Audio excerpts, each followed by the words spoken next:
The Field of 68 Media Network presents Red is the New Orange, a Syracuse basketball podcast. Vince intercepts a pass, breakaway for the freshman guard, he flies and slams! Aerial assault from Judah Mintz. Looking to go back door to Bell, they get it to a near corner three, knocks it down! Chris Bell, the sharpshooter. Bringing you everything you need to know out of the 315. Up top, Williams surges ahead, up with the right hand and in. A pretty up and under move from Benny Williams to beat his man. Over to Taylor, he skips into the lane, puts up a floater, it drops in. Let's get it started with your hosts, Ian Unsworth and Johnny Gadamowitz. Well, we hope you had a very happy Thanksgiving, enjoyed your turkey, enjoyed your stuffing, enjoyed whatever else might have been on the dinner plate for you. Thanksgiving in the rearview mirror, the Cornell game in the rearview mirror, and we've got a lot to talk about as we welcome you on into another edition of Red is the New Orange. I'm Johnny Gadamowitz. He's Ian Unsworth. You'll have to bear with us dealing with the post-Thanksgiving cold, at least I am, that it feels like everybody and their mother seems to be having right now.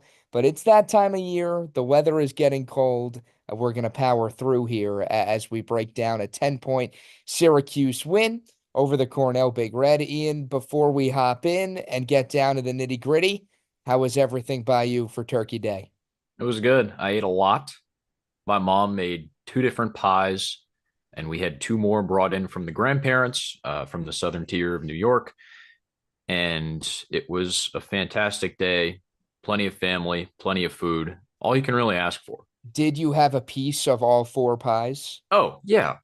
Johnny. Of course. Right answer. Right answer. Come Very on. good. I'd expect nothing less out of you, but I had to double check.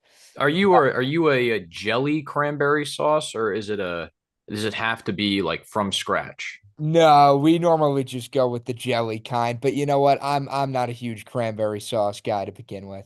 It goes well with the turkey. You need something to add a little dimension to the turkey. Right. And Sure. I was going with the cranberry this year instead of the gravy. If like that's a good alternative for me. Interesting. All right, we're taking notes for next year. But here we are now in the month of December as Syracuse defeats Cornell 82-72. Again, in another game, Ian, that, wasn't very pretty. We can now start to really zoom out and look at these first couple games and teams that you would think Syracuse would be in a different stratosphere of, at least on paper, and that's not really how it shaped out, particularly against Cornell. Big Red opened up the game on a 10-0 run, and they looked really darn good through those first couple of minutes. Syracuse ends up having a pretty efficient second half offensively, even though Cornell continued to pour it on in the second half too. But the Orange down the home stretch of that first half created enough separation for things to for it to be the difference really going into that second half. Couple of big takeaways. This was the freshman game, right? This was the Donnie Freeman leading scorer, 23.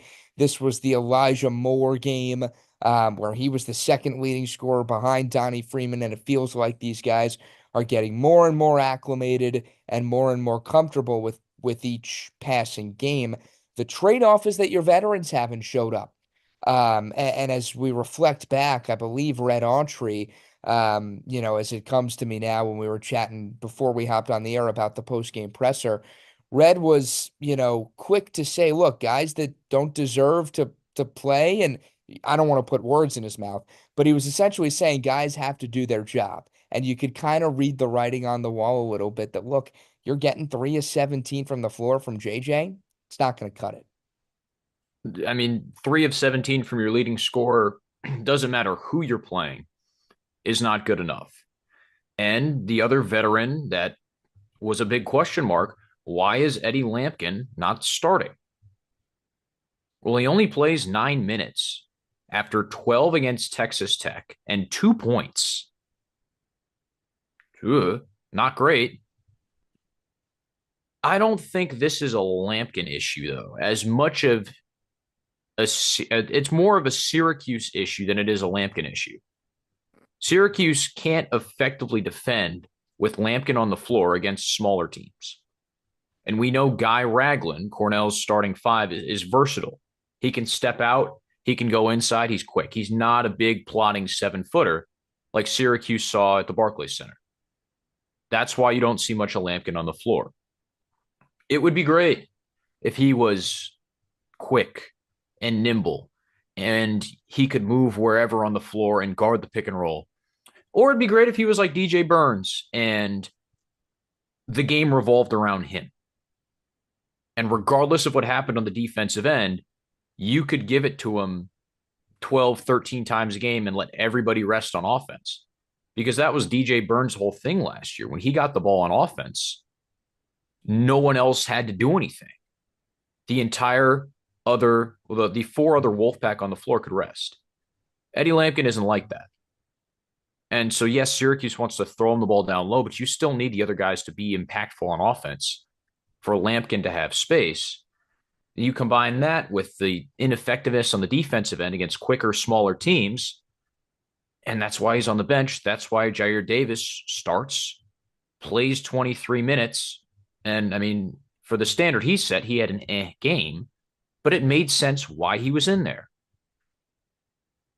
I think there has to be a middle ground, though, right? Because I don't know if Syracuse can win games against higher caliber opponents if Eddie Lampkin is only playing 9 minutes. And I'm including smaller teams in that discussion. And I know his game isn't catered towards it, but like, I don't see a world where this team can get quad 1, quad 2 wins if Eddie Lampkin is playing single digit minutes. I don't care how small they are. So that's what the non-conference is for, right? You experiment, you figure these things out. But I think as time goes on, there's got to be a little bit of give and take. And if that means, hey, for 20 minutes, you're playing one style, and then for another 20 minutes, you're changing things up philosophically, all right, so be it. That's kind of how this roster is constructed. I know it's easier said than done, but I think there's got to be some adaptability and some willingness to kind of change on the fly, I guess. Well, I would hope that the zone will be a bit more of a factor in ACC play Yeah, too. sure. You can't play zone against Cornell. You just can't. Right. But maybe that's a Naheem McLeod 5 to 10 minutes. And then you get Lampkin back in there and you can do things offensively and then stick him at the back of the zone and say, look, all right, we'll be okay for a couple possessions. So that's another wrinkle they'll throw in. Two reasons I think Syracuse found a way to win this game. One, their advantage on the glass, plus Yeah. 13.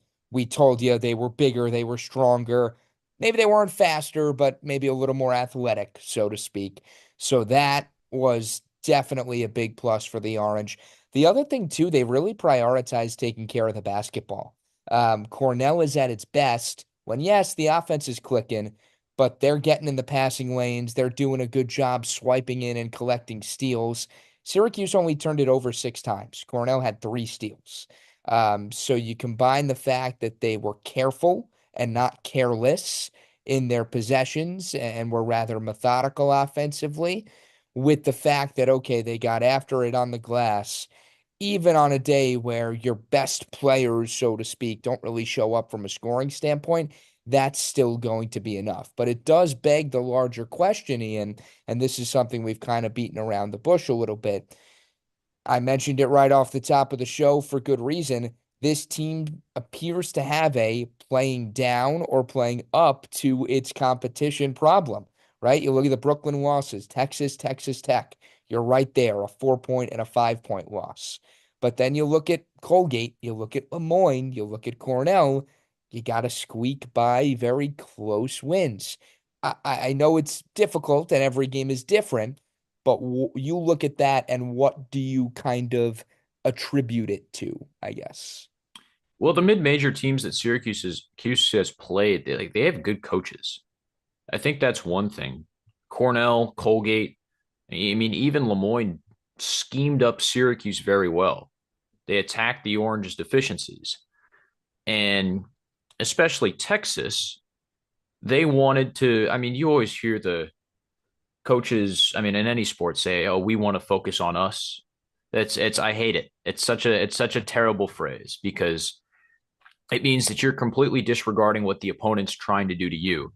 But in a sense, when you have games on back-to-back days, you have three other teams you have to scout in that span, especially after a quick turnaround where you play the weekend before. Teams are more likely to focus on themselves. So try to play their own brand of basketball instead of preparing for the opponent and really breaking them down. For a mid-major school, this is your Super Bowl.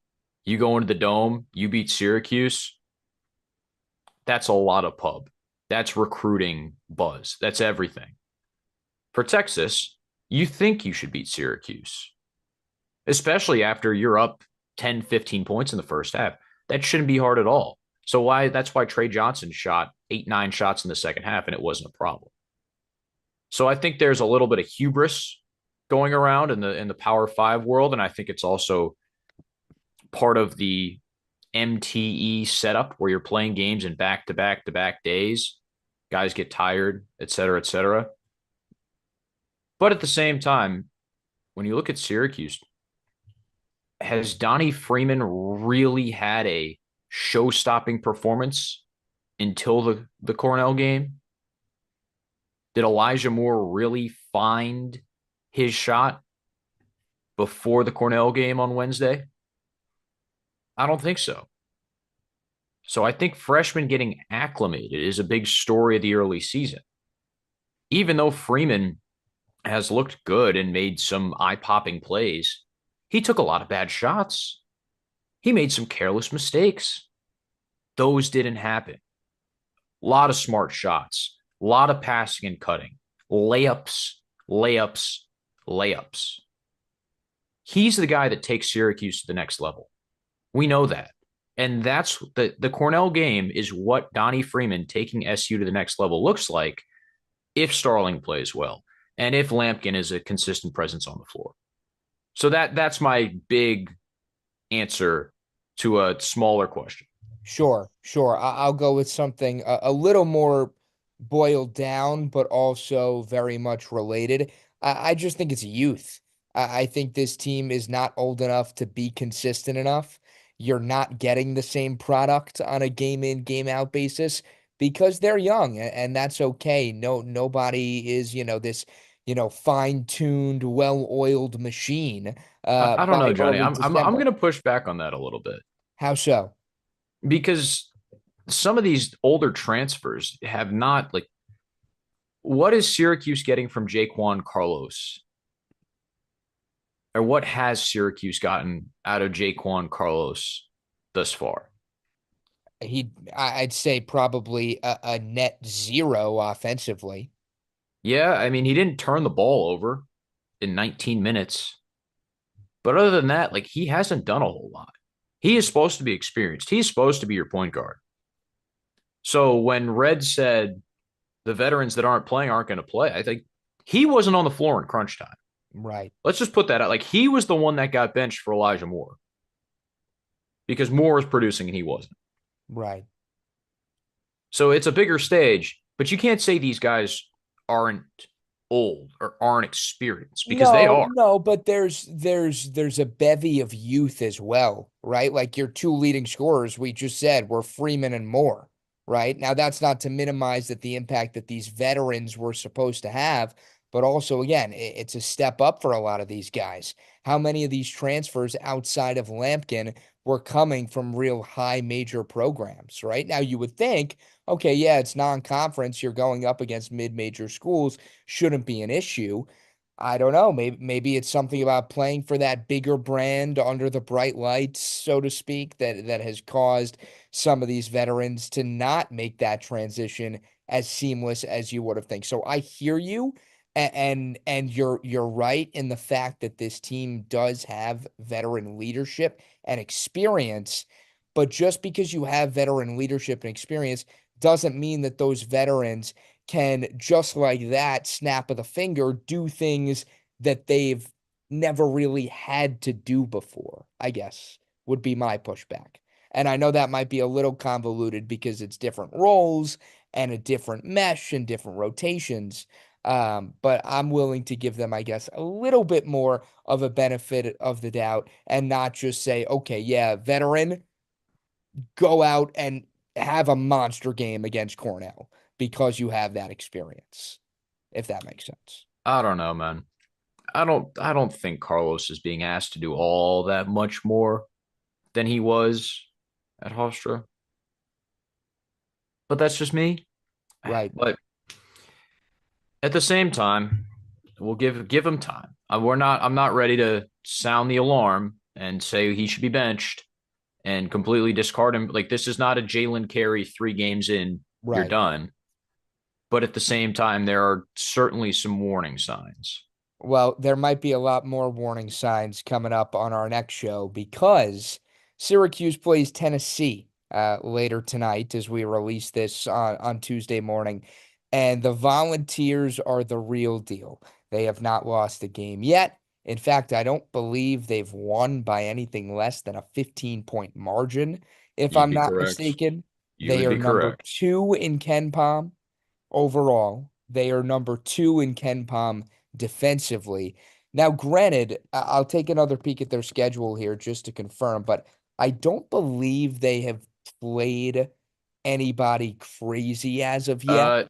No, I think they have. They beat Louisville before That's Case right. and Pryor They went played out. Louisville early, and They they beat did beat Virginia. Baylor. Right. They handled Virginia and they beat Baylor. Yeah. Also handled So Baylor. they've already had a couple of litmus tests that they have really passed with flying colors. This is a game where I think, sure, it's nice to hang with Texas and Texas Tech. If you're hanging with Tennessee, you take that as a win. If this is a single digit loss, I'll be jumping for joy on our Friday episode, and I think you'd agree. Yeah.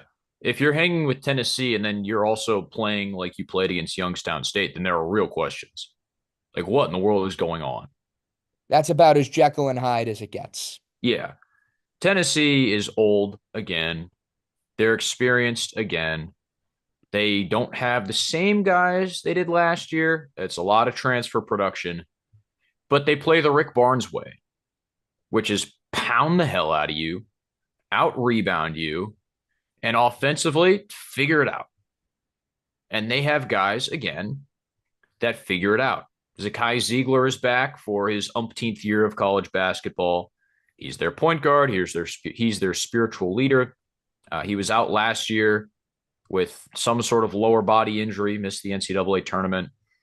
And then down low is where Tennessee makes the biggest impact. Played Syracuse last year, and the Orange kind of hung with them on the glass for a little bit and ended up being 48-33 in the rebounding category. Yeah, you can't really do that. But the guys last year, Josiah Jordan James, he killed Syracuse. Yep. You probably know Dalton Connect, right? He's playing well in the NBA, and he was the best player in the country that wasn't 7'4" last year. And you might remember Santiago Vescovi, who played forever as well. All those guys are gone. But Tennessee, again, does not blink. Chaz Lanier, Igor Milicic, 2 names to keep an eye out for. Lanier, 6'5", from D2 North Florida, of all places. But he can shoot the lights out of the ball. 27 for 55 through 7 games from 3. Yeah, so if Syracuse is going to play zone, that'll be a problem. And if Syracuse is crashing on the ball, Lanier will be a problem. Milicic is 6'10", 225. I mean, he is a thumper. He's efficient down low, shooting 75% from the floor. And if it's not him, it'll be Felix Okpara, Ohio State transfer. Former Syracuse recruiting target J.P. Estrella was also on this team, but he had a lower body injury, I think, last week, and he's out for the year. But still, 6'10", 6'11" off the bench. Syracuse is going to have a really tough time winning on the glass and defending inside. So Tennessee is shooting 52% from the field as a team. They are out rebounding teams on average by a +12 margin. So it gives you a little bit of a rough idea of just Yeah, how and much this team goes to work down low, which they're not again, playing the Sisters of the Poor, man. Like they no. are beating good. They are beating NCAA tournament teams. Right, right. And again, coming off a Syracuse game where we saw 9 minutes of Eddie Lampkin, and you're going up against a team that is very athletic and has the bigs and can shoot. That's where I think I'm really interested to see. Like, this is a game where I think you can really read into the minutes breakdown.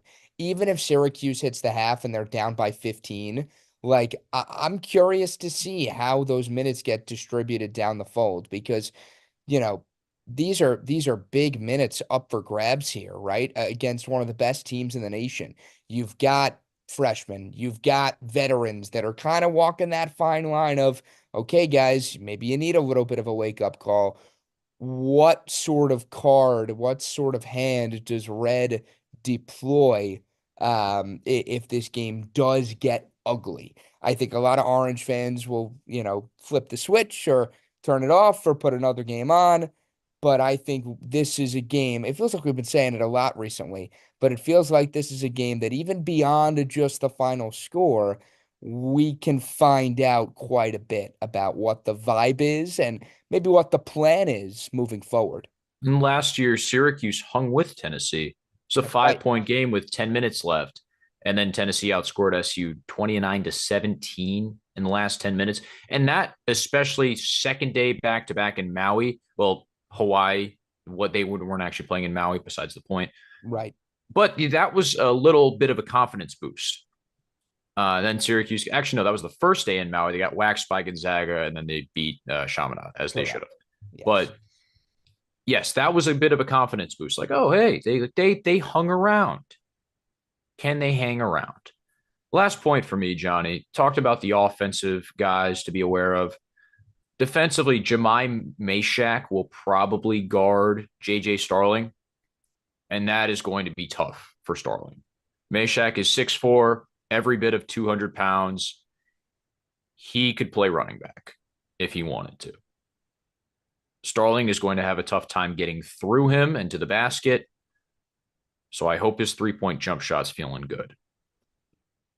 Well, JJ could certainly use that. The Orange could certainly use it. And again, this game, we should mention as well, part of the SEC ACC Challenge, of course, in Knoxville. So a hostile road environment that the Orange are going to have to deal with as they meet a little bit of a different shade of orange coming up later tonight. It is a 7:30 tip.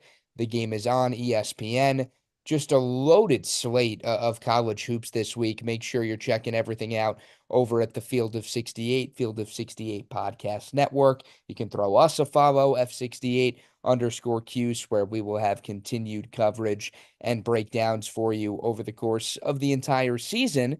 A Syracuse basketball season that, again, so far, you're looking at it and zooming out and saying, okay, 4-2. But, those two losses, hanging with Texas and Texas Tech, the 4 wins, close wins against teams that, It's almost like the losses are more comforting than the wins, yeah, which to a makes certain no extent, sense at you're all. right. You're right. But we'll see what the Tennessee game has unfold. And then, of course, we'll be back to break it all down at the end of the week. Should mention as well, this is a team that now will have had almost a full week off by the time they take the court tonight. So I'm not saying I expect a win, but I do at least expect them to come out of the gate fresh, ready to go, and ready to go punch for punch for as long as they can before the ACC opener in South Bend coming up this weekend. We'll talk about that, though, on the back end of this week. That'll do it for this edition of Red is the New Orange. As always, with Ian, I'm Johnny saying so long. Enjoy the game.